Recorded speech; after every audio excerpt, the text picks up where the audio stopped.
Yeah. The next bit, before we start talking about non-formal education, we wanted to mention briefly why we're even doing this. I mean, it's always because it's because I care a lot about this topic, and I think it's very exciting and it's very interesting to share this information, especially with people who work with young people and who are in the educational field. I think that it's also quite like, from my experience working with volunteers throughout rural youth Europe and throughout other organizations, I find that a lot of people are doing non-formal education without necessarily knowing why they're doing it or how they're doing it. And also, as far as I remember, this was a request from member organizations in rural youth Europe to have more of a, let's say, knowledge framework for working with non-formal education, so it will be easier to more deliberately plan these activities. Yeah. I don't know if anybody wants to comment on this. Else we'll move on to why we are talking about the digital tools specifically. So as you know, this is a digital event. The reason why we're doing this digitally and not in person, as we originally planned back in like last year, we were supposed to do this in Budapest, but because of Corona, COVID-19, it's impossible to meet up. As everybody is probably aware of this. And since the reality of how we do youth work, especially internationally, has changed, we thought, since we have had to change a lot of our activities, simply because the baseline has changed, we're not allowed to meet up anymore. How can we still do educational activities? And we've been experimenting with this in rural youth Europe for quite a while, and now we wanted to share some of this, both from our perspective, also from the national agency's perspective, specifically in Sweden. So we have some contacts in all around Europe, and some of these people, specifically Andreea and Konstantinos, will be sharing some of their experiences, as well as we will be sharing ours. I think that is it. Before we get into this, we wanted to just take the pulse of the people who are here, as we do quite often in non-formal education. Very important to make sure that we know where people are, how people are feeling, how people are thinking about the topic. So we wanted to, before we start, just do that really quickly. Yeah, I think Eelin is ready with the board.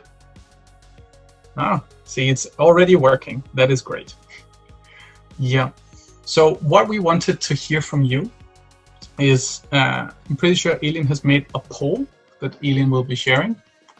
And what we wanted to do is to not make it too dry and too serious. We wanted for you to share which of these images you feel like which of these images represent how you feel about non-formal education or non-formal learning online specifically.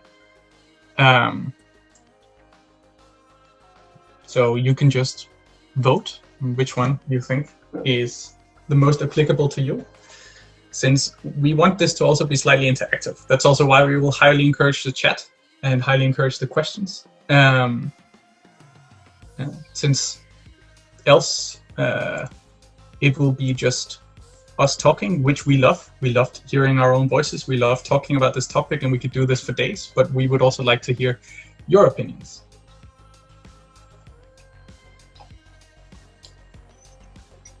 See what's happening.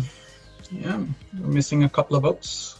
Maybe some people are listening in the background, not paying too much attention. Now is the time. Now you're on the spot.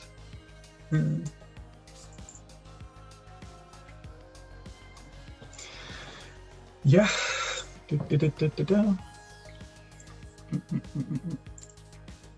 Just double checking that people are responding. No.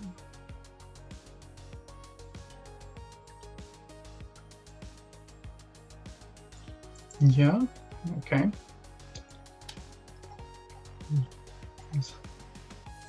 One more left, I think.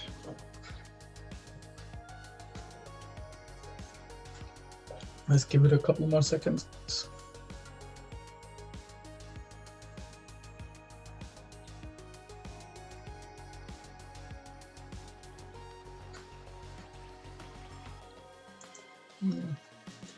Yeah. So it seems like there is a good distribution. There are some people who either think that it's like, somebody thinks the owl which is either an indication of people thinking that this topic is making them fall asleep, or they're really happy about the topic. Secondly, we have people feeling like a snail, thinking that they're slow, or either that this topic is dragging on slowly and they want us to move faster. Either way, we'll get into the topic very soon. Finally, there is some contemplating, when people contemplating like the kitten, I think, looking at the butterfly. So either they're the butterfly in the sun, or they're the kitten staring at it. And finally, there are some people, quite a few people thinking that they're the beagle, thinking that they're quite excited. So that's good. I think we're ready to move on into the non-formal education topic. Yeah. And the first thing that we want to do for this particular activity is to talk about what is non-formal education. Quite a few people are already doing non-formal education. Quite a few people have probably heard of the term non-formal education beforehand, but it's a little bit nebulous. It's a little bit vague, like, oh, non-formal education is this, but it's not that, or I have an idea of what non-formal education is, but I'm not sure. And for this is why we have invited Andreea to talk with me specifically about this topic. So yeah, Andreea, I don't know if you want to introduce yourself first, so everybody knows who you are. Yeah, definitely. Thank you, Frederik. Hello, everybody, and welcome to the webinar.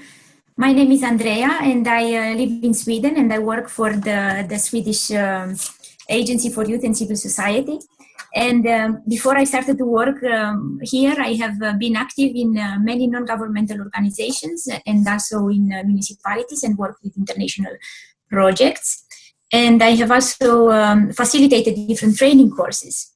And to go to your question, Frederik, I think it's easier to understand non-formal education when we understand it in the context of formal education, non-formal education, and informal education. And it's a very common mistake that we sometimes do, that we speak about non-formal education and informal education with the same meaning. We think they are the same things, but they are not. They are not. There are three different things. So the formal education is the one that happens at school. It's easier to give this as an example. It happens at school. It's very structured. It has very clear learning objectives. You have very clear learning times. You have learning support. You get a certificate at the end of it. So this is formal education, and it happens in this very formal structure, in the informal environment. The non-formal learning, it is also structured. There are also learning objectives in non-formal learning, but it usually happens outside of the classical school or the classical training institutions. But it has clear objectives and is intentional. There is a point with what you're doing in this non-formal education. There is something behind it. There is a thought. There is a learning objective. And something that is also very important for the non-formal education is that it's very participative and very interactive. So it is based on the so-called non-formal education methods that you might have heard a lot of times. And these non-formal education methods, they are highly based on interaction and on participants' participation, active participation. And the informal learning, the third one, this one, it's not structured. It's unintentional. This is not something that you plan to do. This is something that just happens. You meet your friends somewhere to a restaurant, and you suddenly discuss about the blue whales and how deep they are swimming and what they are doing and so on. And that's it. You learn something. So this is the informal learning. You haven't planned for it. It's really unstructured. You have no learning objectives. It can be interactive, why not? But it's not in this planned framework. Yeah, I completely agree. Also, it's a very good approach to go from, like, to start with the formal education or formal learning part, because that's what people mostly are familiar with. But that's at least the place where people have thought about learning the most, since most of us have gone to school at least for 10 years, possibly more. People are very familiar with this context in learning. And I completely agree that having this, like, the formal learning being very structured, and then but not because non-formal learning is not structured. It's just structured in a different way. A big topic that I also like to bring in is that there's like, usually I call it the hierarchy is different. So usually in formal learning, you will have an expert, which is usually a teacher or a professor who will give the learning or share the learning with students or pupils. And so the expertise or the learning goes one way. It goes from the teacher who knows everything to the students who knows, well, they know something, but in this context, we say they know nothing, right?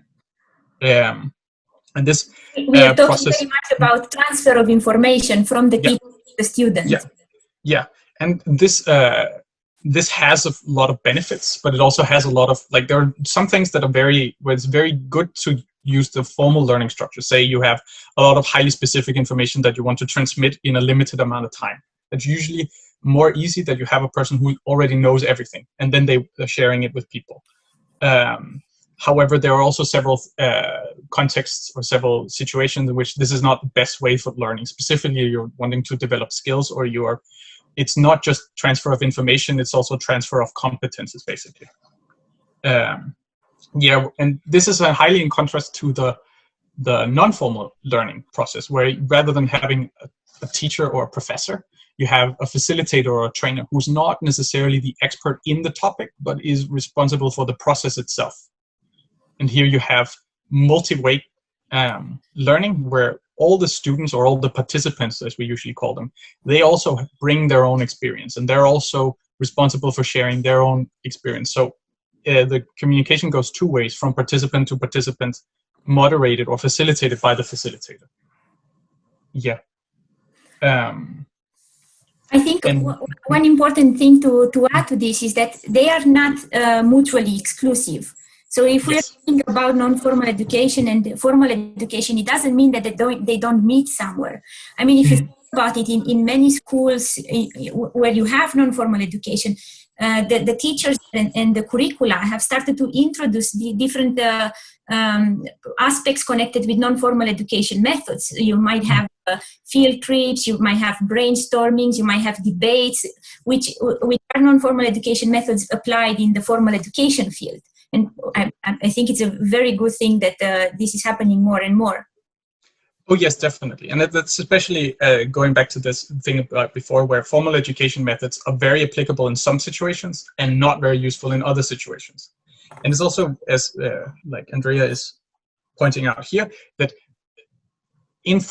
right now, when we talk about formal learning, oftentimes we talk about schools, we talk about universities. But it doesn't mean that only formal learning takes place these places and only non-formal learning takes place outside of these places. Especially we see this with the introduction of non-formal methods inside educational institutions. But also you see in non-formal or context outside of school, you also see quite a lot of formal learning methodology. You see people doing presentations, you see people doing lectures. If you've gone to like any sort of presentation or any sort of event, oftentimes you will have one expert telling a group of attendees to a conference or something, or disseminating the information in a formal way where there's not a lot of interaction. So it's not necessarily the place where the learning takes place, it's the way that the information is communicated. Yeah. I think the TED Talks are very good examples of this kind of elements of formal education in a non-formal setting. Yes, exactly. There is another point here I have about certification. So oftentimes when we talk about formal learning, that's where we talk about diplomas. That's where we talk about certificates. But we are also, or we have been, I mean European Commission and other non-formal learning institutions that work with non-formal education have also begun to introduce certification for non-formal education. One example of this is the Youth Pass that quite a lot of people already know. Do you have examples of others, or or do you want to talk about Youth Pass for a bit? So in Sweden there is another method that is used at national level, which is called ELT. And I think if you Google it, you can find information about it. I think it's quite an interesting method that can be even combined with the Youth Pass. when it comes to YouthPass, it is a certificate that we are using a lot for projects which are developed and implemented with the money from the Erasmus Plus program and the European Solidarity Corps.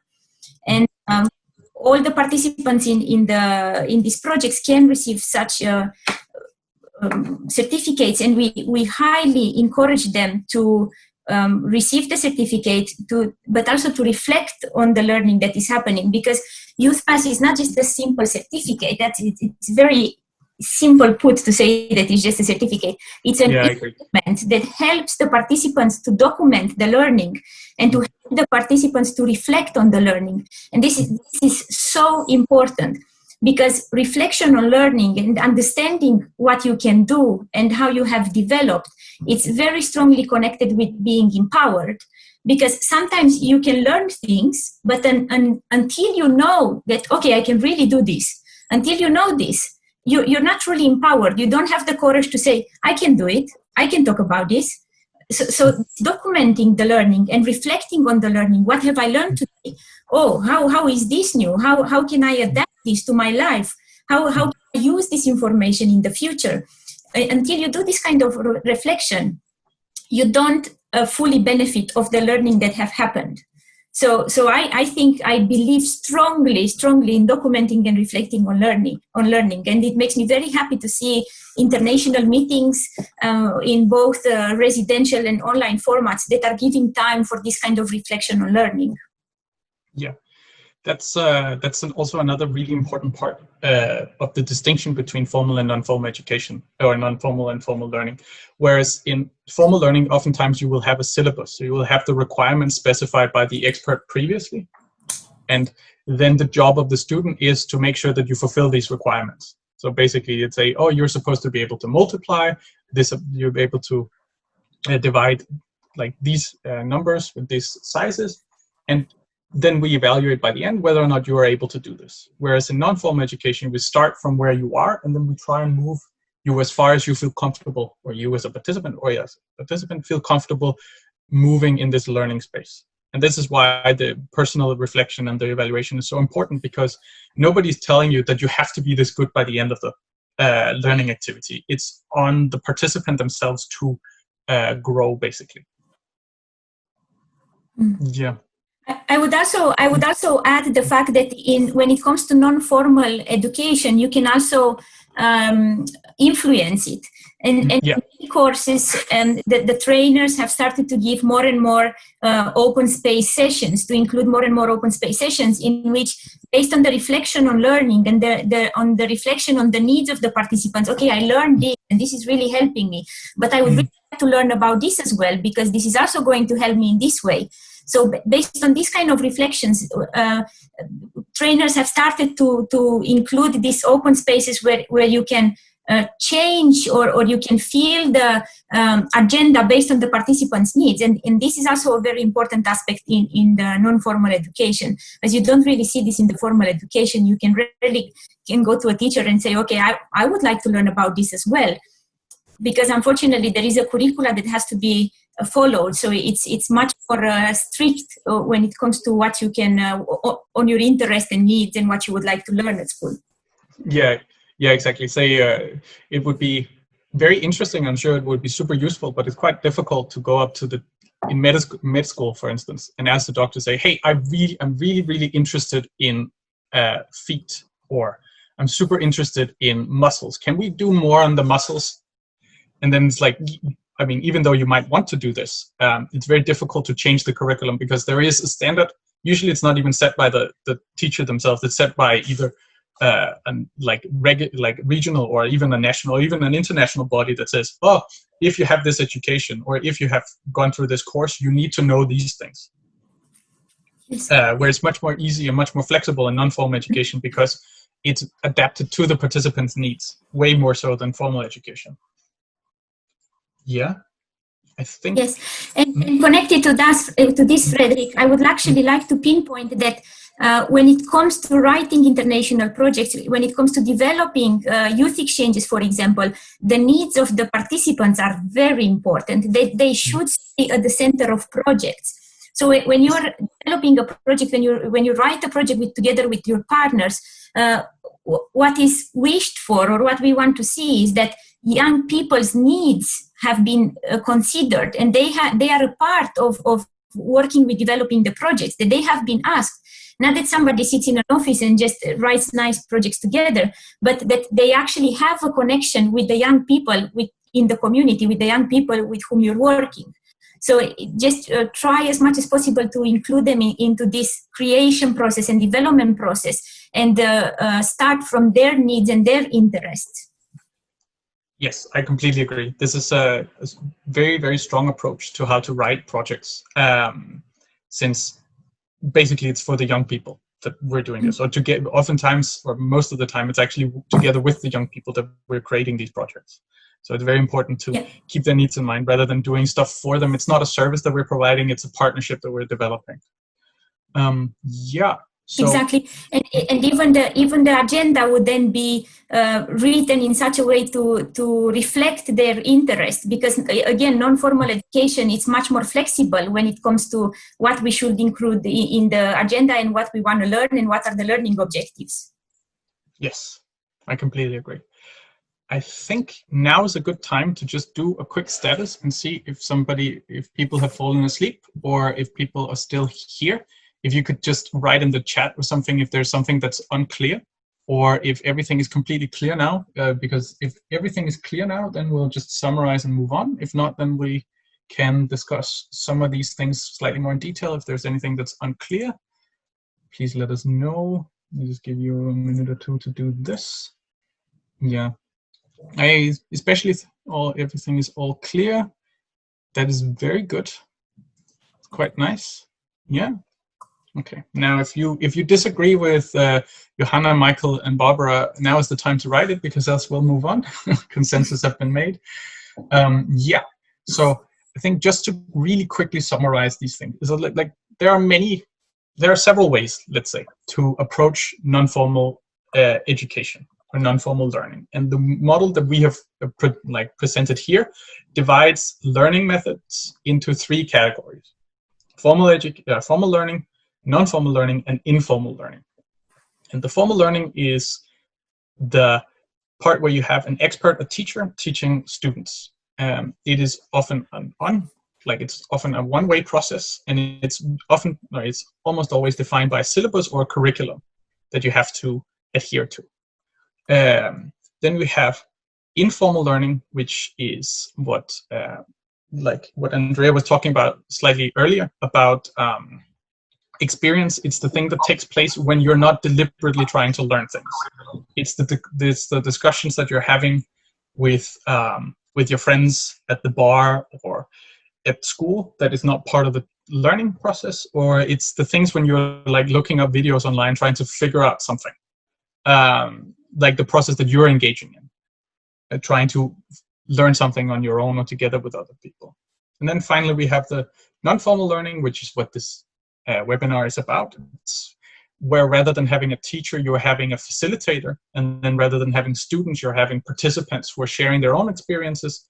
And the facilitator, while also might be expert on the topic, is more focused on making sure the process is conductive for learning rather than teaching. And finally, we have this very important bit that Andreea was talking quite a lot about, which is self-assessment and evaluation, and also focusing on the needs, adapting the program, adapting the activity to fit the needs of the participants, rather than having a strict schedule, a strict curriculum that you're adhering to. I think that summarizes it, unless you have any comments for this, Andreea? No, I think you summarized it very well. Thank you. You're very welcome. I think then we will, yes, we have a fifth participant, Konstantinos, here. I don't know, you can at least see him, his picture. Let's see if he can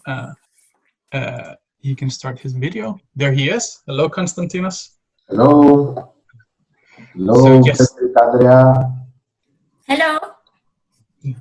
So Konstantinos is our second expert, which will join us in just a moment when we're talking about non-formal learning and digital work, because Konstantinos has done quite a lot of this already and has some ideas and some experience that he would like to share. But before we get into that particular bit, now that we know what non-formal learning is, at least one way of looking at non-formal learning, I think it's appropriate now to ask why. Like, we know kind of how with the definitions that we just have decided on, but now we need to talk, why would you want to use non-formal education? Like, if we, as we've also mentioned, oftentimes it's quite efficient to do formal learning rather than non-formal. So when would you want to do this? Why would you want to use this? And making sure that Jenni is here, because Jenni wanted to make sure that we could record this graphically while we were discussing this. Yes, I'm ready to facilitate that. That is great. I will start sharing the screen. Yeah, just making sure. And if Andreea and Kostas wants to jump in at any point, you feel free to do so. We wanted to record this graphically so we had an something or like a nice summary to share after the training or after this webinar. And I'm just stalling a little bit, making sure that everything is ready. We can see your screen, Jenni. Yep. So now we just need to see. Here we go. Yeah. Oh yeah. So why non-formal education? So I have some points here that I would like to share, and you feel free to jump in at any point. So the one big reason you wanted to choose non-formal learning rather than formal learning is if you want to focus on the process rather than on the outcomes. And this is the, while you are also focusing on process in formal education, and you're also focusing on outcomes in non-formal education, it's this distinction between the curriculum versus the participants' needs that we wanted to highlight here. If you have a situation in which it's very important that the participants know or have fulfill some threshold, say if you want to, in order for you to operate a tractor, you need to be able to operate a tractor. You need to know how to start a tractor. You need to know how to stop a tractor. You need to make sure that you know how powerful the thing is so you don't accidentally break the motor and stuff like this. There, formal education makes a lot of sense because there are some requirements that you need to fulfill in order to be able to both functionally, but also in many places legally, operate a tractor. Whereas if the outcome is more focused on, say you want to learn how to, let's say, croquet, or you want to knit, where you start, let's say you want to be able to make a scarf. This is just examples we're pulling out of thin air, so feel free to give other examples at some point. But there's no, unless you want to work on this commercially, there's not necessarily a need for you to have a specific skill level at the end of an activity. It's more conducive for your learning to start wherever you are, and then as the activity progresses, get feedback and change the topic or change how the learning is taking place over the course of you learning how to knit a scarf. That is 2 examples where process instead of outcomes. And yeah, I don't know if you have any comments to this, else we want to move on to the next point we have. I would like to add the variety of the methods that are used in non-formal education. So by using such different approaches to learning, we make it highly active, and we are targeting different learning styles that the participants might have, and combinations of different learning styles, because nobody is truly just a listener, and nobody really learns only by listening or only by visual meanings. I mean, that's a myth. But we are managing to target several learning styles of the participants through such non-formal education methods. And the fact that there are so many, it also helps us to have results when it comes to development of social skills, of soft skills, people skills, communication skills and so. So there are different skills that we are improving when we are getting active and we are doing learning by doing, and a much more hands-on approach to learning than just sitting there and listening. Yes, definitely. That is a very important point, that more often than not, even though you can technically make formal educational activities that are interactive to some point, it's much more closely related to the non-formal educational methods, or the non-formal learning methods. This is where we put a lot of focus on the interactivity and the doing, basically, of the activities, which also ties very nicely into this next point, which is like people from many different contexts with varying knowledge. So oftentimes in formal education, you assume that people start at the same level, or you assume a baseline and say people start from this level or above. And people who then, as the activity goes on, people who are slightly behind, they catch up to the people who are slightly ahead. Whereas in non-formal educational activities, we take an individual approach, saying that people start wherever they are, and then we use that baseline that people make individually to then improve themselves from that particular point. So you're not starting from the lowest common denominator necessarily, but you're starting from, say, participant A has this expertise, and then they can use that they can share that with the other participants. So people are getting experiences and knowledge that would be impossible to plan ahead of time, because you don't necessarily know, unless you know everybody's life completely. It's very difficult to plan ahead what people know, because it's like there's so much experience out there, and oftentimes this experience is not necessarily, people don't necessarily know that they have this expertise or these experiences before you prompt them during the activities. Absolutely, I totally agree. And I'm thinking particularly when it comes to such international activities where you have exchange of experiences and what is happening at national level or in local contexts. I mean, this is very hard to have this information otherwise, and it would take a lot of desk research or like you say, a lot of knowledge that we usually don't have. Yes. Yes, I completely agree. Another point that's very, like, why you want to use non-formal learning is because you want to change attitudes and you want to empower the participants. Oftentimes, participants who are new to non-formal learning, often, like, this is a comment that I hear so often doing trainings myself, is that I feel so empowered. Like, they use the same, but they've also used different words to describe how their attitudes are changing on a topic, not just because they know, but because they feel or they have experienced the topic itself. Say it's about, about learning how they can actually use their hands, or they actually now know how discrimination feels like, so they're better at spotting it during, like, when they're going about in their daily lives. Things like this. That's a very strong reason to choose non-formal learning rather than a formal approach. Specifically, these topics of interpersonal relationships,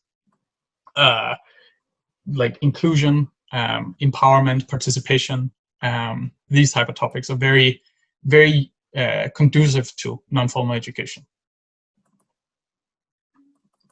Yeah.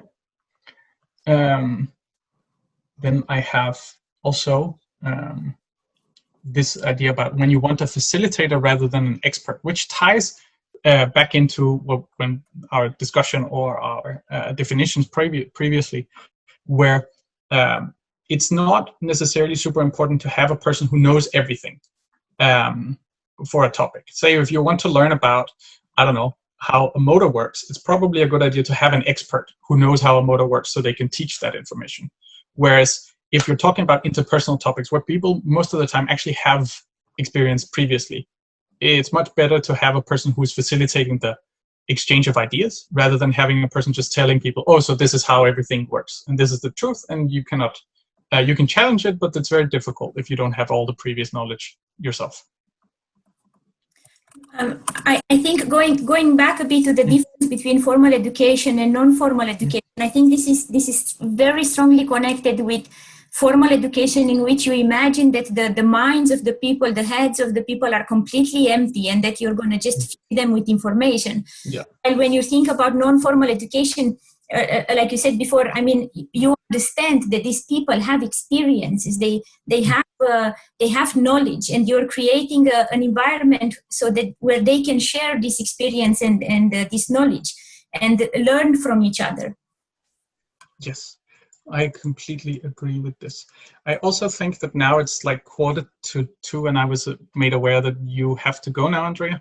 Unfortunately, yes. It's tough being so busy and popular, we know. But we thank you so much for being here and taking your time out of your busy day to share your expertise with the participants here and the people online on Facebook. Thank you very much, Frederik, for inviting me, and good luck with the webinar, and hope to see you some other time. Yes. Bye, everybody. Hi. See? Okay. Right. So now we have a couple more parts on this, like why non-formal education, and they tie into some of the ones that are already being mentioned here and the discussion that we've already had.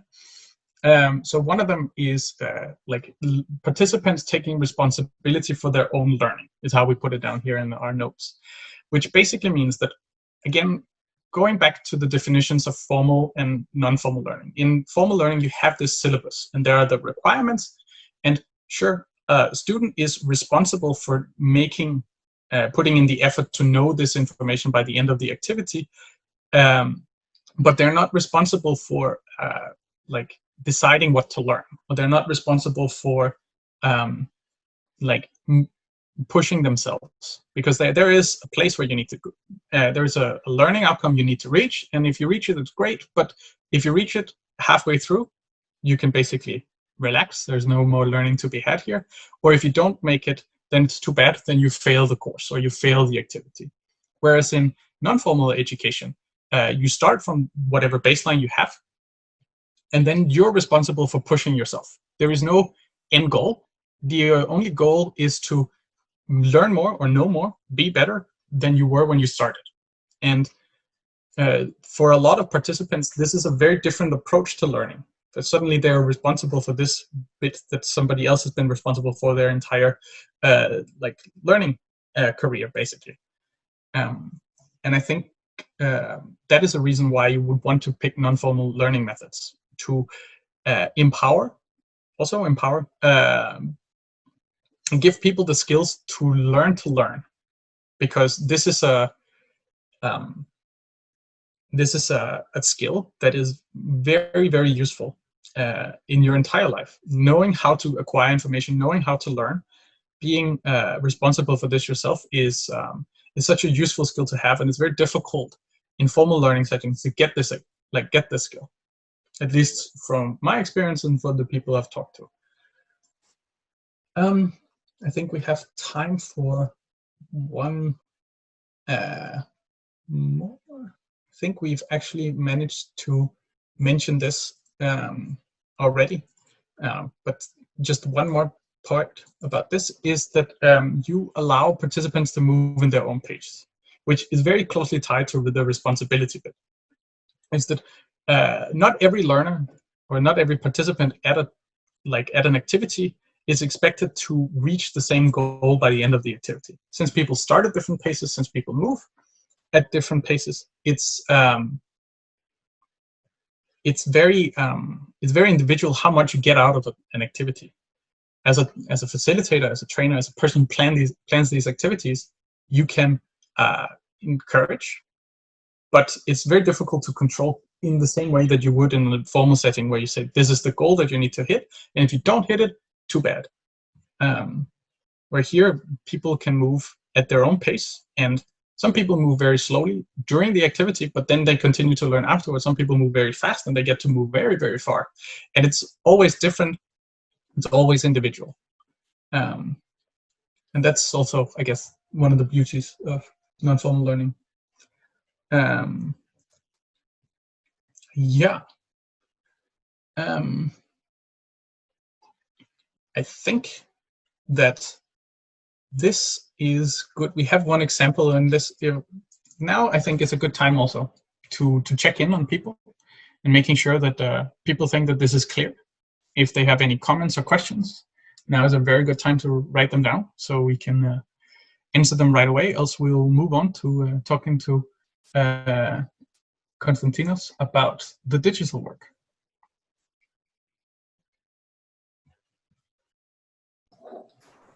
Let's just give them a couple of seconds here to type if it's clear or if it's not.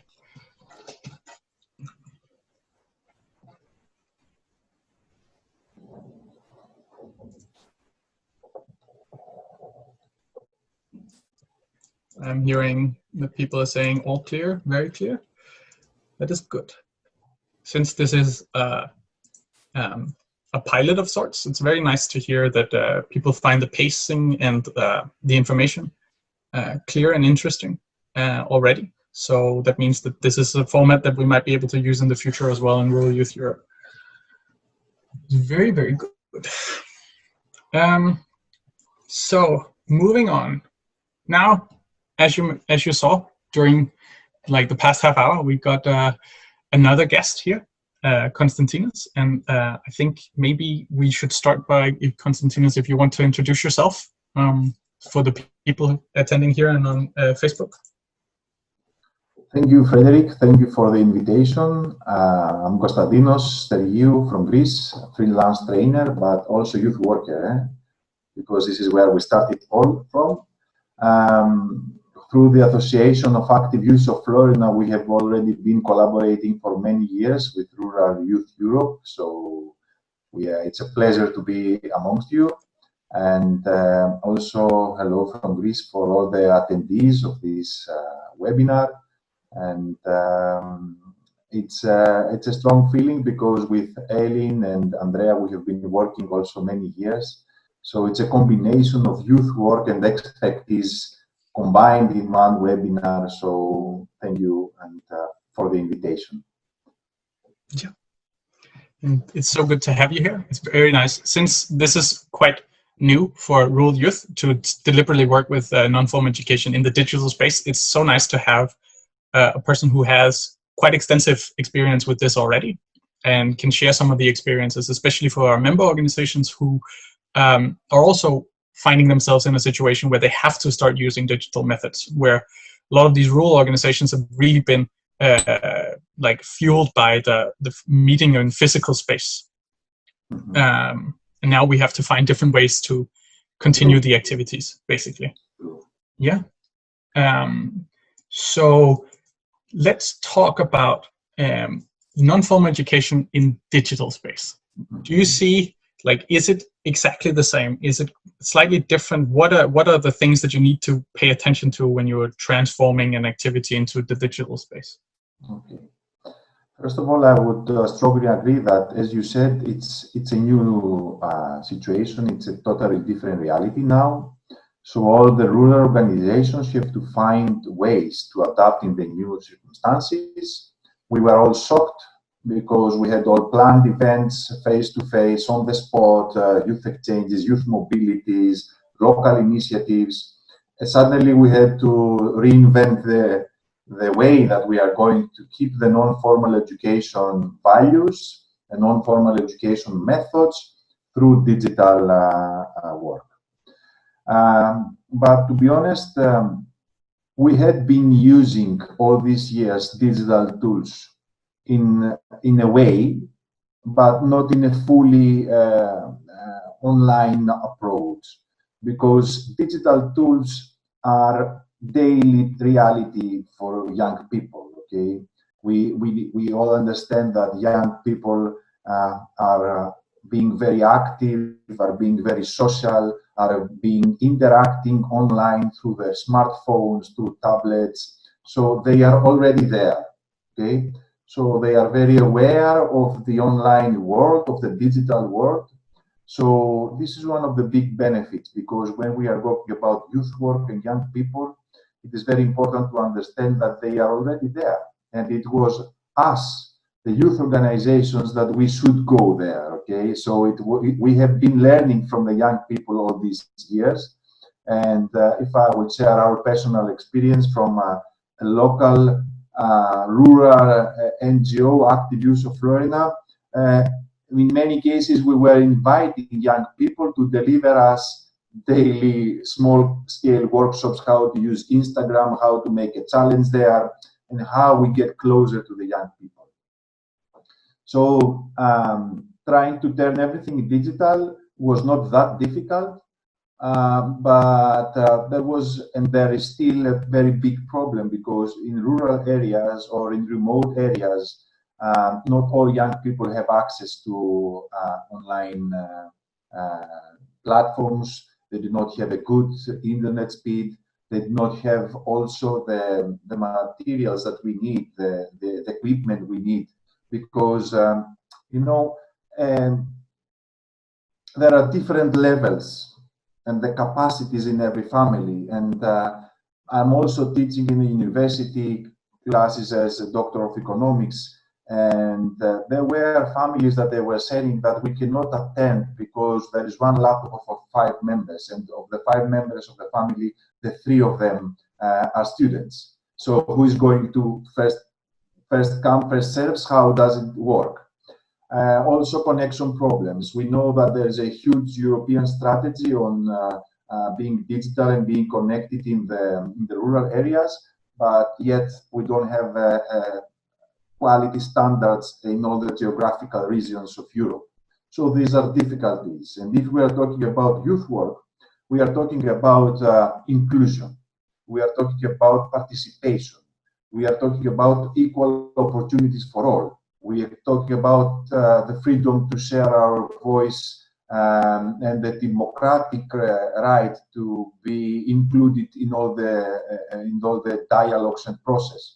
But what about the kids that are staying outside because they do not have the capacity and the support to do that? So there we understood that, yes, going digital using non-formal education ways, it was something that we needed to work on, but also we should think of how we get all the young people involved and no one stays out. It's something that needs more long-lasting plans. It's something that needs further support from the state, the European Commission, the local authorities. So this is how many local authorities, municipalities, the regional authorities of the state also try to help young people by providing tablets and laptops to families that they did not have the capacity to do so. So somehow this big gap was bridged somehow, but still there is a lot to be done out there. But what is concerning your question, Frederik, about transferring the non-formal education environment, it is a big challenge, because as very clearly Andreea described before and you discussed before, non-formal education is all about interaction. It's all about the involvement of the learners. It's all about the involvement of the young people, and they are having the main role in the learning process.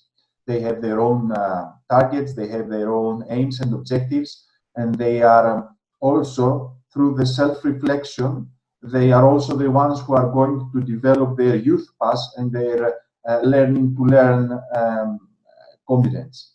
So how do we do that? And to be honest, being involved in many online trainings all these years, but more frequently the last 3-4 months, and I see that there is a big progress in the European field, and more youth organizations and institutions are running these online events in a kind of interactive way that is getting better and better. Okay, so there are many articles now about ICT tools, platforms that are offering this blended learning, online and offline learning process. And there is a lot of experience in the formal sector. So there's libraries, huge platforms with information, and there is a lot. But what about the non-formal part? And to bring this interaction is a challenge, but I think it's one of the most important things to create learning spaces so young people can feel very safe in. Because we have also seen in the on-the-spot trainings, in the face-to-face trainings, that the first and the most important things is that all participants are feeling safe.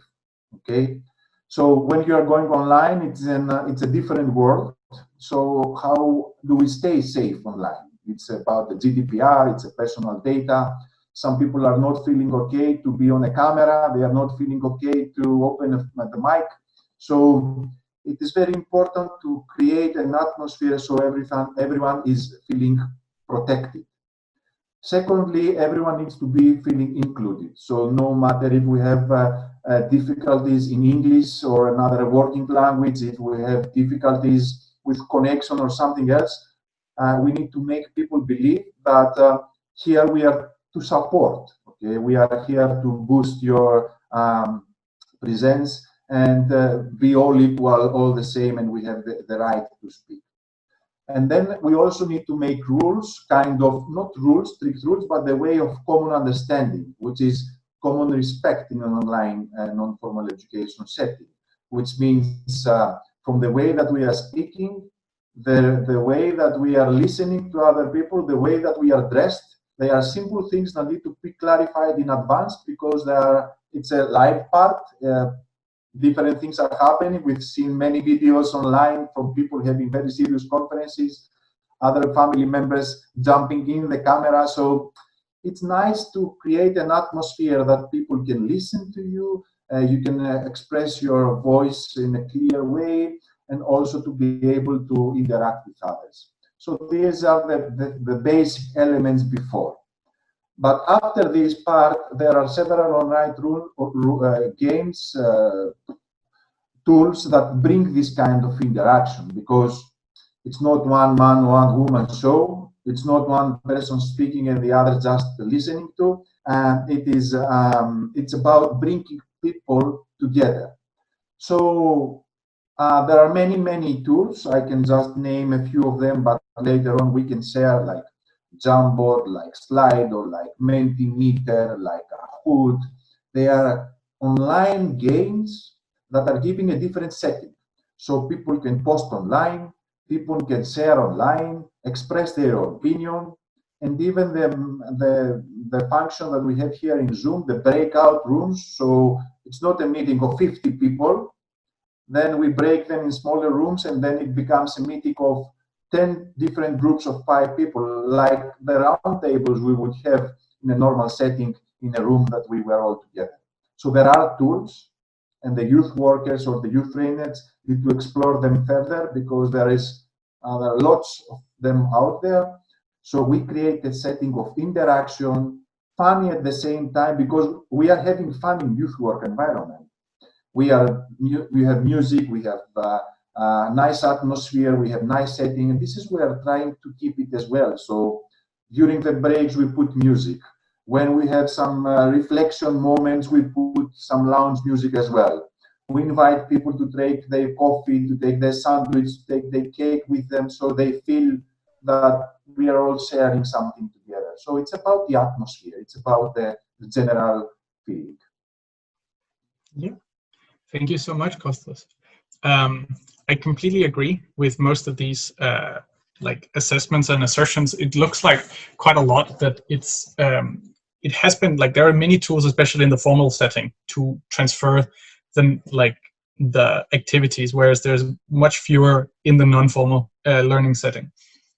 A thing that I've personally found quite difficult to adapt is the communication to digital spaces, specifically because when you're in the same space, you're communicating so many things that you're not saying with words. And being able to pick up on this as a facilitator, as a trainer, to ensure that the space is safe, as you also mentioned, is hugely important to have this. And Barbara, I'm pretty sure that you can do this. I think Eelin will just answer this question really quickly. We got a question about sharing music via Zoom. I can answer if you want. Yeah, sure. Go ahead. So the question is concerning music. Is it also possible to share music via Zoom? And I do not know that you can share your presentation. Is it also possible to share music? Okay. There are 2 ways to do that. Okay. And one way is the sharing option. So when you share your screen, if you check share computer sound, at the bottom of the sharing screen window, then you will be able to share your music also. Okay, this is one way to do that. So there is a function on Zoom to do that. So, but practice says that sometimes participants are working on an online application or process that we have introduced. So they don't like to see the other person's screen. They like to work on their own screen. So what we are usually doing is, as am I talking now, I put the music on, and then you can listen to the music from my speakers and my mic. So you just listen to my music in the room without sharing my screen. So this gives a very good quality sound, but at the same time, the people are able to work on their own screen without you sharing the screen. So both ways work very well, depends what you want to do. But if you want to share a YouTube video, sometimes the video is kind of slow. So you are seeing in small parts. So if you want to share a YouTube video without laying late response, there is also another option when you press the sharing button that you go to optimize screen sharing for video clip. So you have combination of music and screen at the same time. So it works very well as well. You can try both. You pick up whatever works better for you. At least this is my proposal. If everyone wants to share something, you can also try. Does this answer your question, Barbara? We'll wait for her to respond. Yes. Okay, very good ideas. Yeah. Yes, perfect. Thank you. I think that answered the question perfectly. Yeah.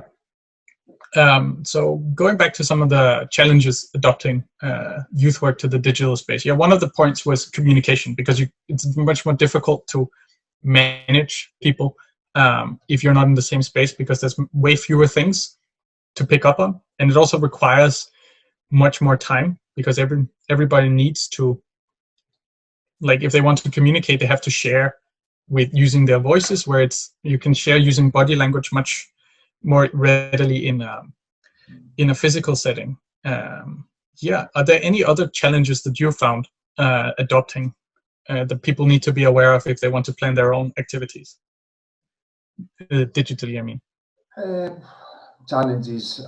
Okay, it was a challenge in general, but I would say that we could see a huge progress every time that we were testing something in between the group of the organization. So first we try, first we test, and then we invite people to come, because otherwise it's a very stressful process when you are slow online and people are waiting on the cameras and you cannot find the Jamboard, and then you cannot find this and something doesn't work. So the better prepared we are, the less stressful we feel.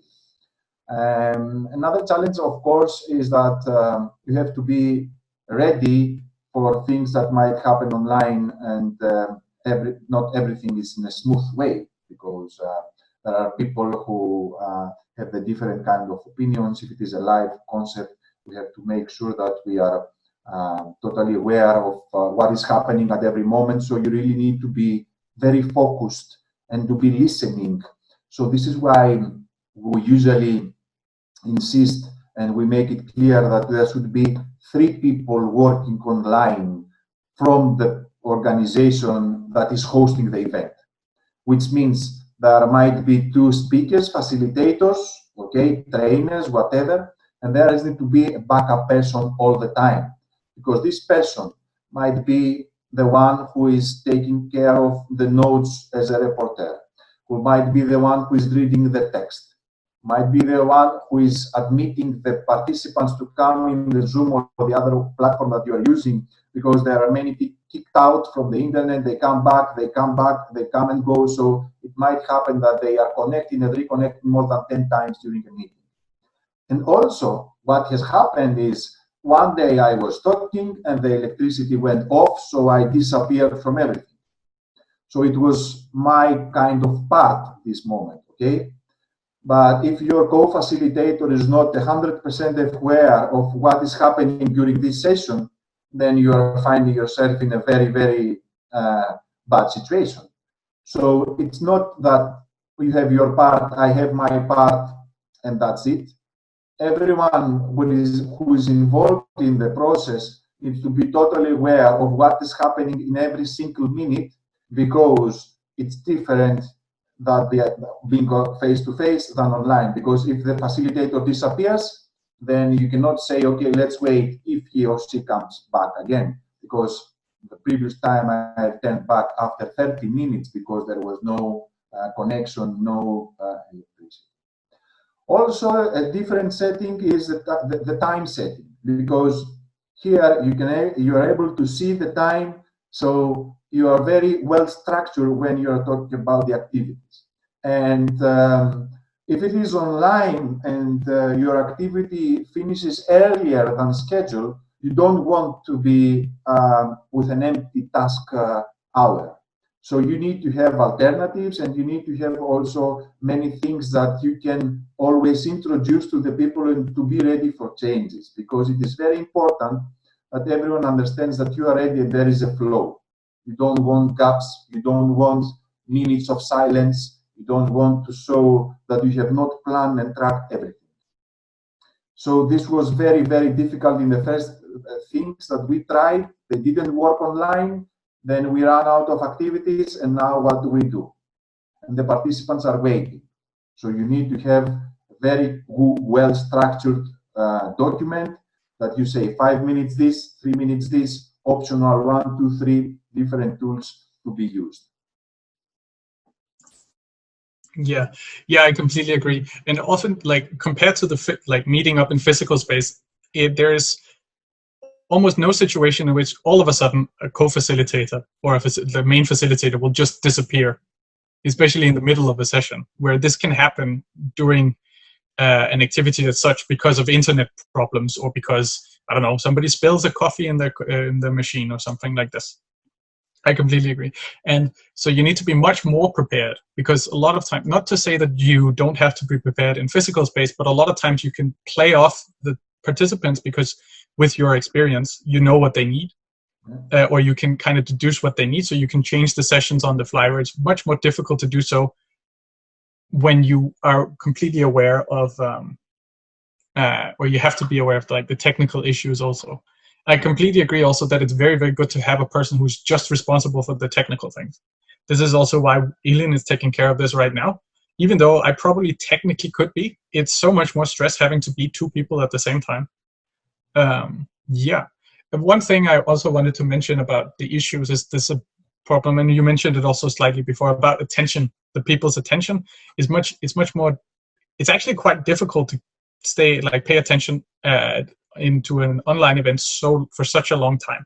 Yeah. Like, you can check in and check out much more dynamically when you're in the physical space, because you can pick up on the cues and you can pick up a lot of small things, whereas in digital space you have to either be attentive all the time, or else you miss things, or when you have to be aware that people might check out just mentally because they're busy, or like it's very easy to just go on like Facebook, or go on TikTok, or like try and answer emails while you're doing activities online, because it's right there next to you, where it's much more difficult to do that in physical space.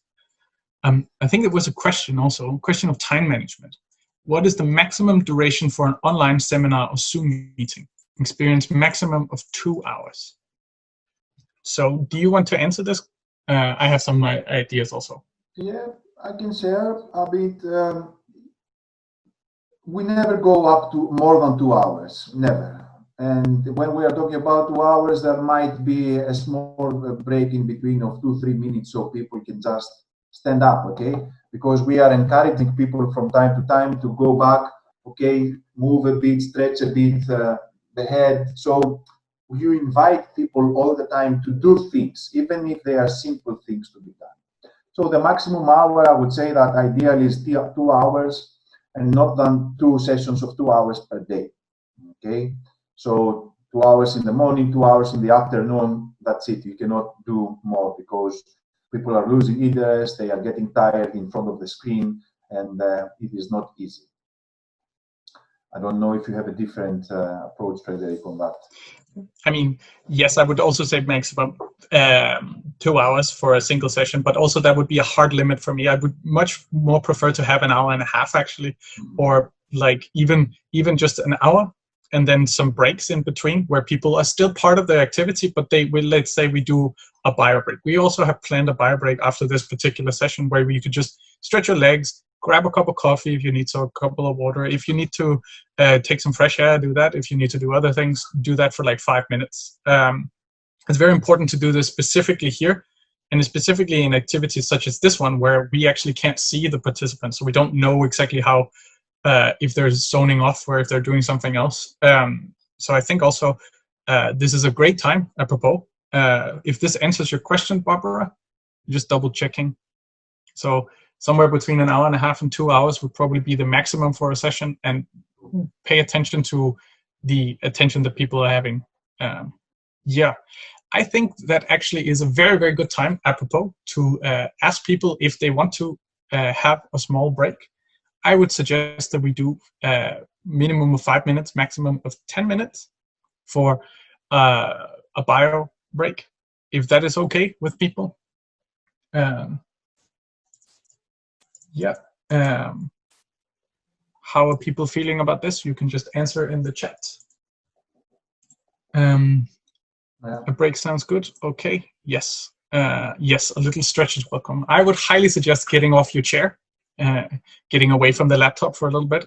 If you have the opportunity to do so, get outside for a little bit. If you don't have the opportunity to do so, find a place where you can stretch your legs, grab some water, grab some, like if a snack or something. And then I think it makes sense if we are back here, so we can start at 14:25 CET, if that's okay. So that's in 9 minutes, 8 minutes now. Is that okay with everyone? Perfect. Okay. So in that case, we'll take a 10-minute break, and then we'll be back here in like at 14:25. And I think Konstantios, you have to go now. Is that true? You had to leave at 1:30. By here at the moment. Yes. But I will be listening to the rest of the webinar. I can listen, but I cannot speak that much later on. Yes. But if you want more questions, you can share my mail or my contact data so people can come. There are several websites with tools, ICT. So I'm very, very keen on sharing this. That is perfect. In that case, I will. We will say the formal goodbye in just a moment after the break, if that's okay with you. Yes, so everybody's here. Yes. Yes. See you soon. Okay.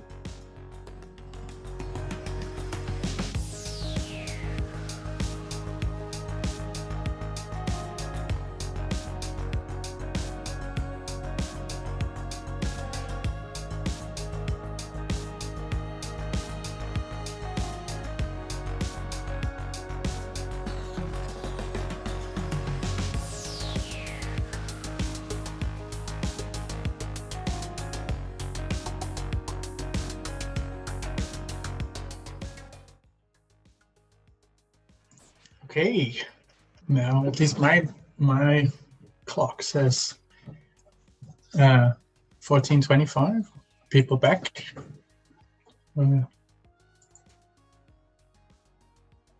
You can just text in the. Should we do the tip?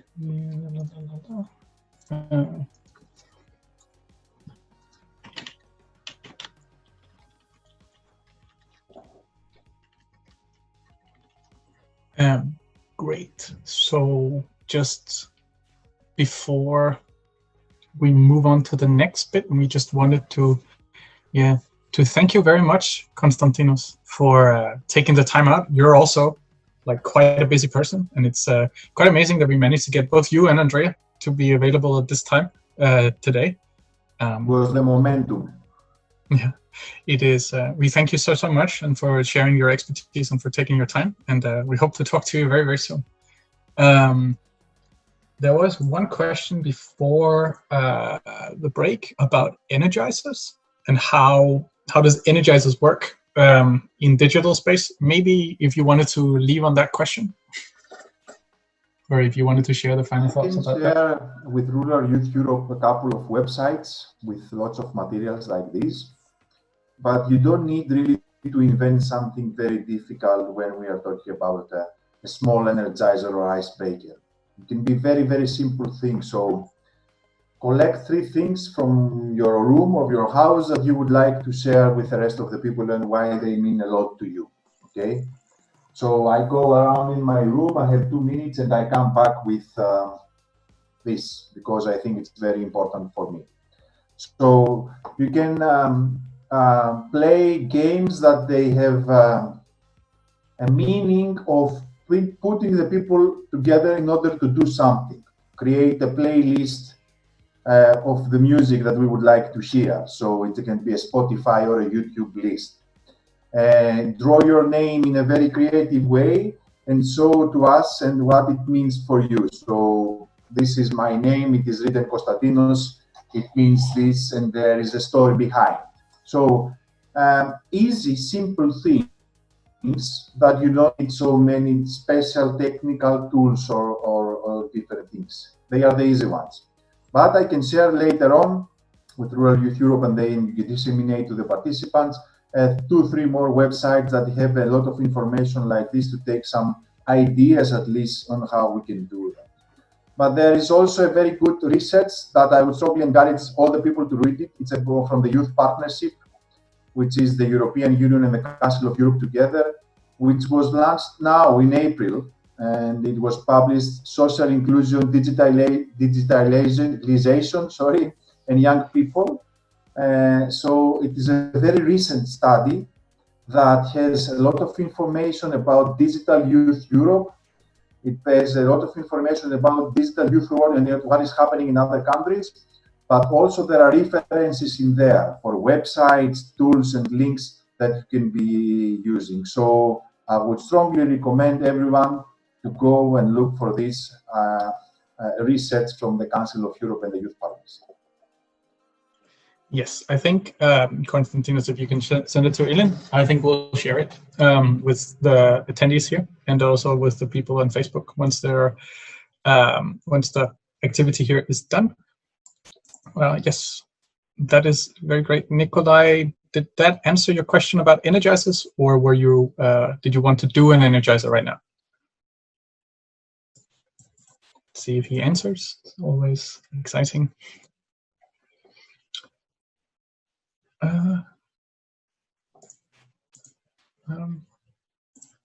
Anyways, I think then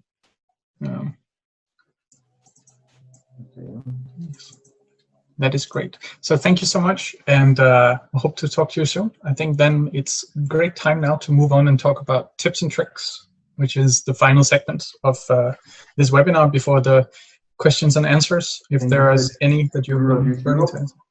Wish you good luck for the rest of the webinar, and we are in touch. Yes, definitely. Bye. Thank you. You take care, yeah? Yeah.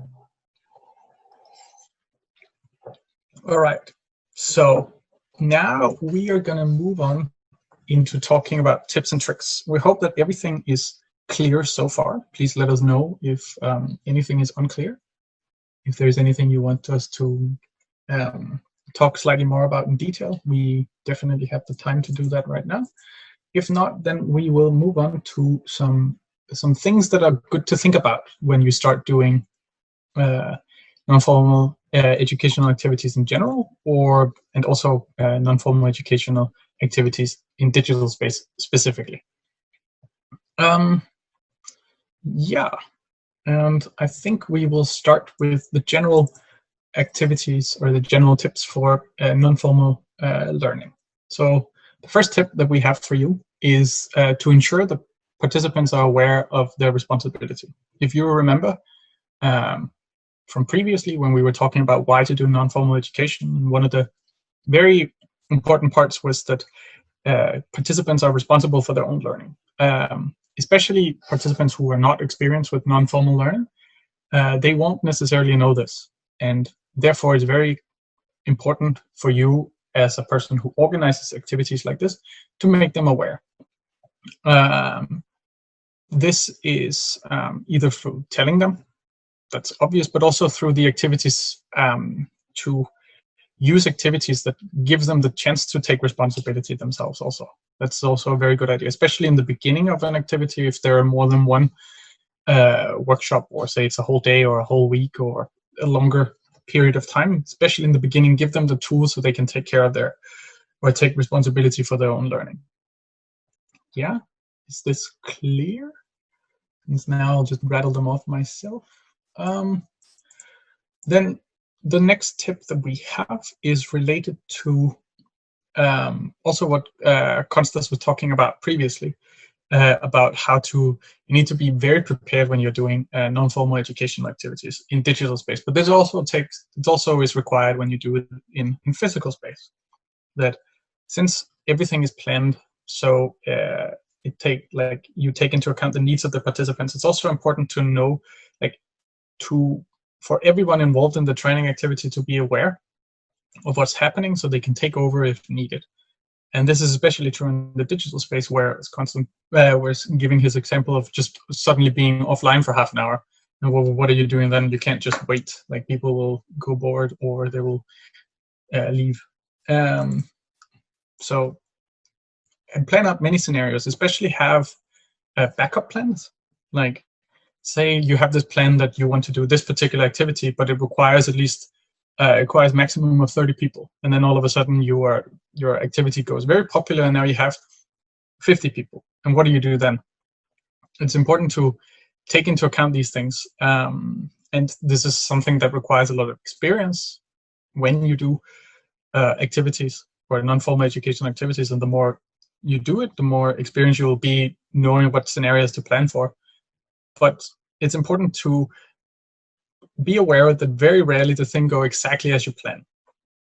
This is the case for many things that you plan, and it's especially the case with teaching, especially when you have a group where you don't necessarily know everybody super well. And so things might be taking very much longer than expected or much shorter than expected. And it's important to adjust as you go. Also going back to this idea that Andreea and also Konstantios were talking about, is that like, you have to take into account the needs of the participants. You can, and therefore you need to be able to be flexible enough to change your approach. Say somebody doesn't respond to the approach that you've taken, maybe it makes sense to change it.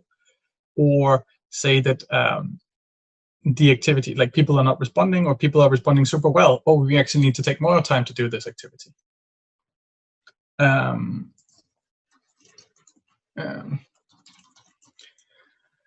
Then, as a trainer, this is specifically important as if you're the person who is facilitating, not that much when you're planning it necessarily, but try to, what I wrote here is like, try to inject as little opinions and ideas as possible from the perspective of the facilitator. And this goes slightly against the way that you would do in a formal setting with a teacher, where you are the expert and you are responsible for all the knowledge and you need to share all of this.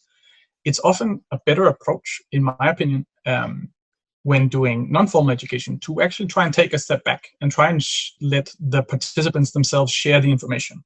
When you are a facilitator, you have some responsibility and some authority, being responsible for the how the activity is flowing, and therefore it's better to just be aware of the process and try to let participants share the knowledge. You, of course, know most of the opinions and most of the ideas, since you have been planning the activity, most likely, but learning becomes much more stronger when it's the participants are sharing it with themselves. You can, of course, help them. You can, of course, give some ideas, give some hints, some suggestions, but the learning is much stronger when it takes place between the participants. And oftentimes the participants already have a lot of the knowledge, like not necessarily one person, but say you have a group of 20 people, maybe one person knows point A, and the second person knows point B, and a third person knows point C. And encouraging them to share this experience also ties into this idea of them being responsible for their own learning. That is, I would say, a very strong approach to how to plan these non-formal learning activities. And then a different point also that Andreea also mentioned a little bit, but here we want to highlight it specifically, is that you need to incorporate many different learning styles. Non-formal education is a very wide field. There are many approaches to the same topic. And since people learn in different ways, some people learn very much by using their hands. Some people need to hear things. Some people need to see things. Some people need to think their way through things. And using many different ways of approaching a learning topic gives you make sure that more people are able to engage with the topic. Yeah. And then the final point that we have here before moving on to the tips for planning online workshops specifically is to use participants as a resource for learning. This ties back into the idea that participants often know many of the points. And say you have a participant that already knows a lot about the topic. You can use that. You can give them some more responsibility. You can say, oh, I see that you already know a lot of this. Would you be comfortable maybe sharing more of this, more of the knowledge that you already have? Maybe you want to help facilitate this particular bit. That way, the participant gets to push themselves, and you don't have to fight them necessarily. You know, you probably have, if you've done a lot of these activities, you probably already met some participants who are slightly disruptive because they are bored, because they basically know all that you're saying. So using them, telling them that, hey, you can actually help out here. You can become better learning about this topic by giving them more responsibility or giving them different tasks that can help out so that people can grow is a way to using the participants and changing how you approach the activity based on the needs. Yeah. And this was the final point that we had for the general tips and tricks. And now we'll move on to the tips and tricks for planning online workshops, specifically where we have actually prepared, I think. Let me just double check if Eelin is doing this. Oh, yes, it's working. And I think Jenni will talk about this one specifically. Yes. Well, thank you. Thank you, Frederik. I'm not sure how I was introduced at the beginning, but yeah, I work at please, yes, of course. Jenni, can you introduce yourself as well? Yes. And it's because I know you so well, it's so easy to forget. Yeah. And you were saying our names, but I work at the office. Yep. And I'm the development manager there. So we've been tackling the same issues as other youth organizations this spring. And we've had to kind of jump in the deep end, which has been demanding, but also a lot of fun for me and Eelin at the office to tackle all these new platforms and tools and do all the research and testing that it takes to make things work. So we've collected a few tips for planning online workshops. There were a few that Kostas already covered and that were mentioned earlier, but let's go through these step by step. So these are specifically from RYEurope's point of view and from our experience, what we've experienced this spring, and want to share with you guys.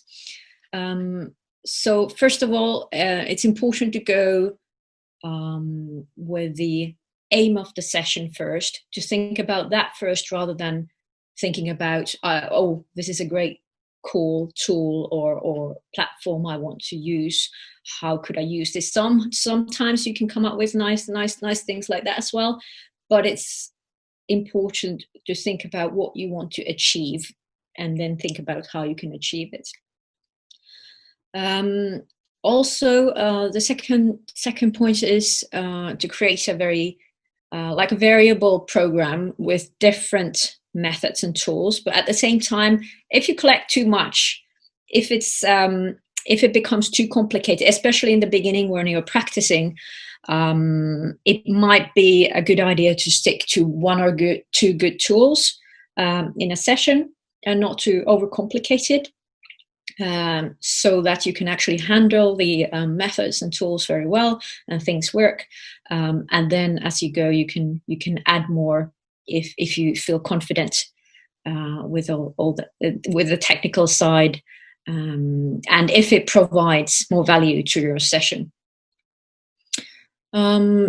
This was already mentioned. The plan B, what Kostas was saying, you might have a power cut or something like that happening. So be prepared, and as said, the preparations are very, very important. It's important that all the facilitators are on the same page about what you're doing, so that someone can take over if needed. Things tend to take more time online. That's number 4. I ran a strategic workshop with the RYEurope's team on Sunday, and we had great conversations, wonderful input from the board members, and you want to give space to that. You want to have that time there for those ideas, for that thinking that you are creating together, which is part of non-formal education, and creating that new knowledge and understanding over the topic. So that's why it's really good to find that time, and also you need time for to create good group processes to support that group process online. Is a little bit different, as was mentioned before. So I think it's valuable to keep that space there, find that space there, keep it sort of lighter than you would otherwise, so that there is room to connect, for people to connect and to have a bit of fun as well, not to make it too serious and too dense. Technicalities, electricity, sometimes you can't help it if there's a power cut, but just to check that your batteries are full, and internet's working well, you have a microphone that works, the camera works, all that. Sometimes you can't help it. There are surprises, but there are things that you can check beforehand. And agreeing on roles. This was discussed. Kostas was saying that 3 people hosting. I agree. We have Eelin as a technical person, so that the rest of us don't need to worry about that. And Frederik is our number 1 facilitator. And then we have the guest speakers. And I've done some visuals here. So it helps a lot if you don't need to jump from one role to another, or worry about multiple things on your screen, happening on your screen, and thinking about where you are and what time it is and what people are saying and so on. So very, very valuable to have clear roles and at least 3 people in the team for smooth operations. And the script, that's what actually helps with the smooth operation is having a script. We created a script for this webinar as well, to have everyone on the same page about content, timings, what tools we are going to use, and who is responsible for which action and which tool, and so on. So that is very useful, and helps everything run smoothly. And then do test sessions. We've done a lot of test sessions this spring with Eelin with different tools, just to practice and see how they work. And that's been a lot of fun. And now we've done tests for this webinar with Frederik, sort of like dry runs with a Zoom and all the other tools. So that helps a lot, and that helps to build confidence with the tools, and so that it becomes more automatic to use them, so you don't need to worry about the technical side that much. That also comes with practice, of course, but it's good to practice without the whole webinar audience in there the first time. Anything else? Anything you'd like to add, Frederik, at this point, or were there any questions? I would echo the fact that if you have any questions, please ask them now. Make sure that that if anything is unclear, I completely agree with all of these points. It is very clear for me. I don't think I have anything specific to add to this. Yeah, let's see if anybody will ask any questions. It's always exciting. If not, and we will share these yes, as well. We will be creating materials based on this webinar, and we will be sharing those with the participants and also on our learning platform on our website. So all of this will be available, and all the links and so on. Yes. I think then we should move on to the next bit. We have some tools that we would like to present. You've seen some of them already. You've seen the Jamboard. You've seen Zoom, obviously. You've seen the lovely PDFs that Jenni has prepared. You've seen like an app called Procreate, which was the one we used for graphic facilitation that Jenni also used. And here we have a few others divided into specific groups that we thought might be useful for you guys. If you have any other suggestions, then please also share those. Do you want to run through these really quickly, Jenni? Yeah, I can do that. So these are sort of our favorites, and we haven't tried all of these, but most of these we have also tried this spring. So what we use for communications is Zoom, and we specifically we like the breakout rooms. That is very useful. That was already mentioned. There is a whiteboard on Zoom nowadays as well, but apparently it doesn't work that well because it doesn't save the content, so that can be problematic. You can give non-verbal feedback on Zoom. You can do these webinars. That's an extra feature that you pay for. Then there's Microsoft Teams that we use. That's also because of our email, because our emails are there. So also Teams should have breakout rooms soon. I'm not sure if that feature is in there yet, but it should be included. Then digital whiteboards. We showed you the Jamboard in the beginning. We will work on that a little bit later as well. So that has been a very good tool for us. You can create interactive slides there, and participants can add these sticky notes and draw and write there. You can add images, and it's very easy to use and very easy to access through Google account, and it's free, which is great. Then there are other digital whiteboards like Miro and Mural, which are very similar to each other, and they provide much more space than Google Jamboard. These are paid by month, I think, so you need to pay for these, but they give a more advanced whiteboard. You can add documents. So if you have bigger sessions or longer processes for learning or workshops, you might want to consider one of these to give the participants a possibility to see the bigger picture on the screen.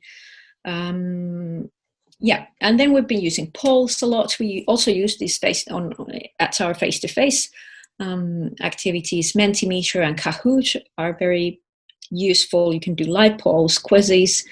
At Mentimeter, you can do word clouds as well, and so on. So these also serve online activities very well.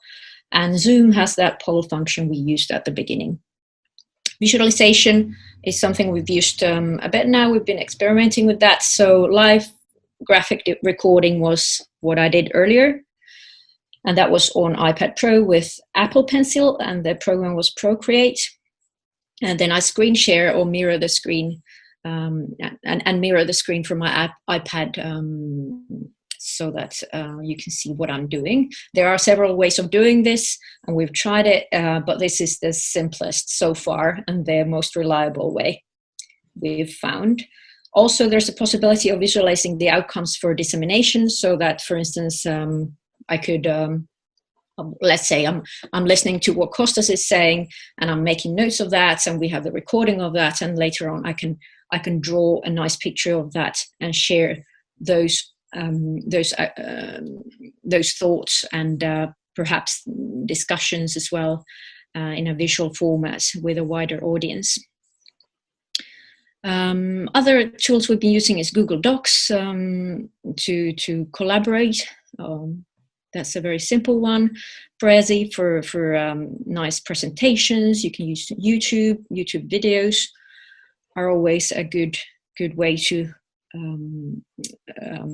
have some external input for online activities. And now we are on Facebook Live, so we are sharing this with a wider audience, this webinar here. So this is a RYEurope kind of compilation. This is there are lots more out there, and we will make a list for you with links and other ideas and tools and platforms as well, and we will share it with you.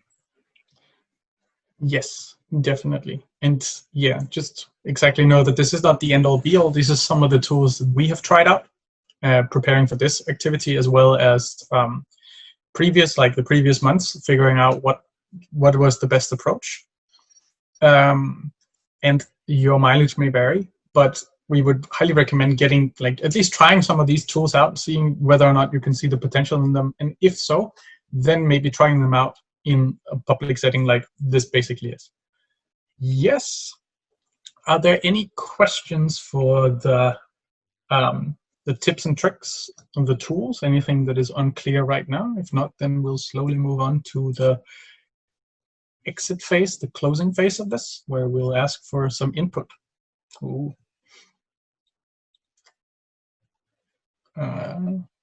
Give you a couple of seconds. I think that I will just share the link really quickly, seeing if this if this works. Yes, let's see if this works. Okay, so you should see a comment in the chat with a link to the Jamboard that you saw earlier. I see some people are logging in now. If you then move on to the second frame, which is time for rural reflection, let me know if you can see it. Yeah, it looks like at least so far it's working, at least for some people. Now, on the left-hand side, you will see some tools. We would recommend you finding the pen tool, which is the top one. And then I see if Eelin is going to show us. Then what we want you to do is we want you to find one of these people, maybe more of them, that you feel, how do you feel at the end of this webinar? Because the concept of the webinar is basically over now, and now we want you to reflect, as this is a non-formal educational activity, even though most of this has been between the panelists. There's been some interaction, but we want to see how you're feeling at the end of this. Before, you were primarily excited and thoughtful and a bit contemplative, like thinking about stuff. And now we would like for you to see, yes, exactly like people are doing here. Yeah.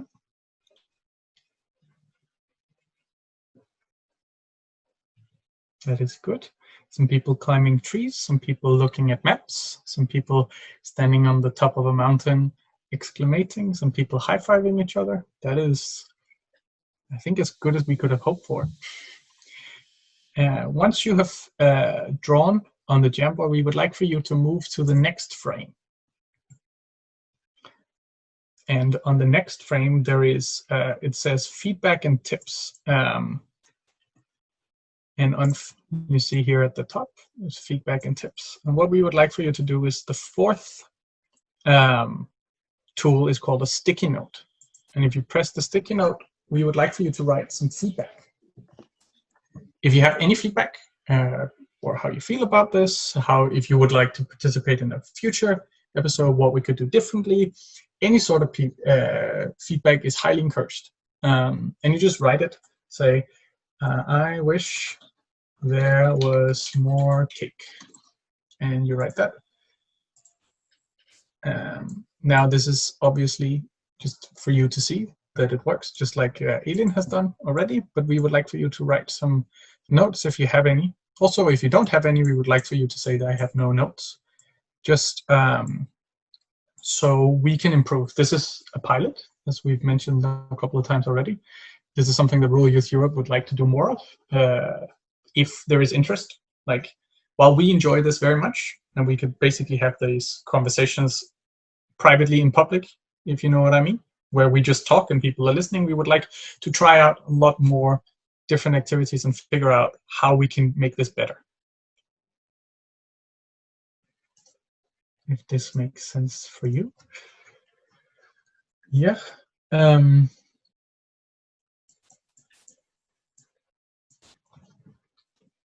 Yeah, this is very nice. Just give you a couple of minutes to add some. Yeah, I'm just gonna, don't worry, it's me who's moving around your post-its so we can see all of them.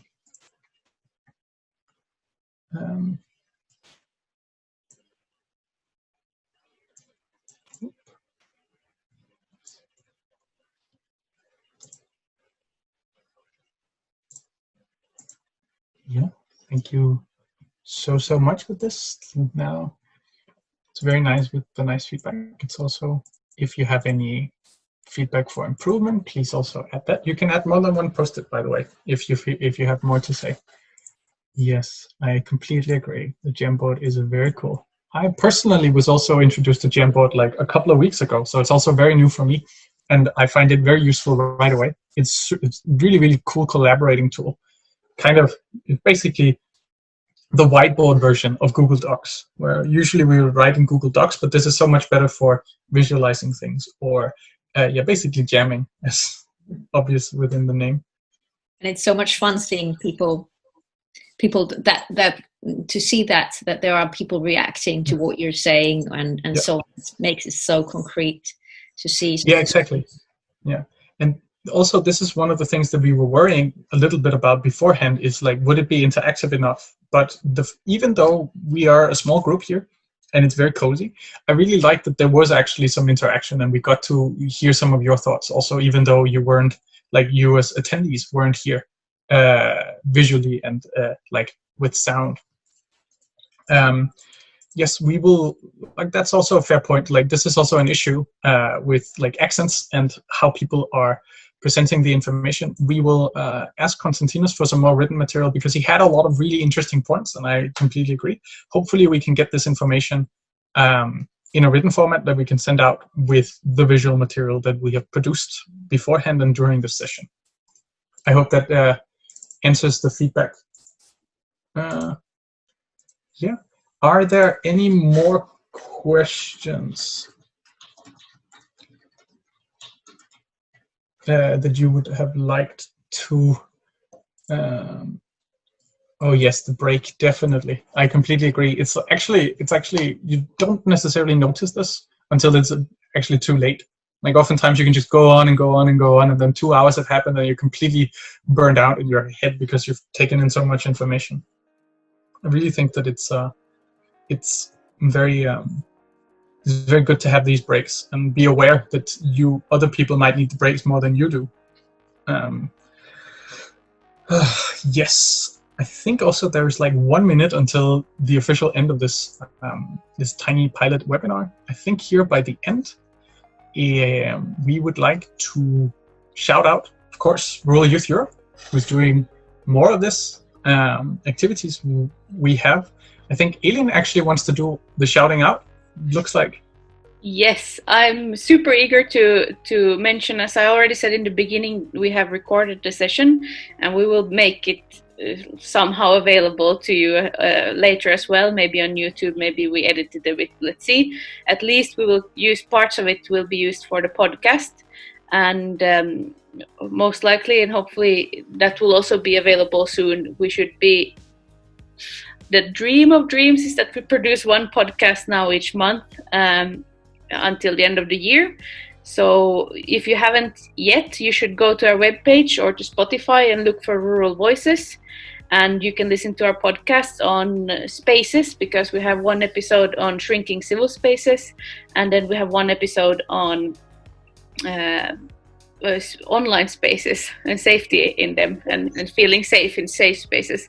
So these are really cool and we're definitely very grateful to our lovely podcast team of Dan and Aris who have been working on these, and hopefully there will be more to come as well. So that was my input at this moment, and it's been lovely to follow this whole thing in the background. I've enjoyed it a lot, and I've learned a lot, I think, both from running it but also from listening to you guys, so thank you so much.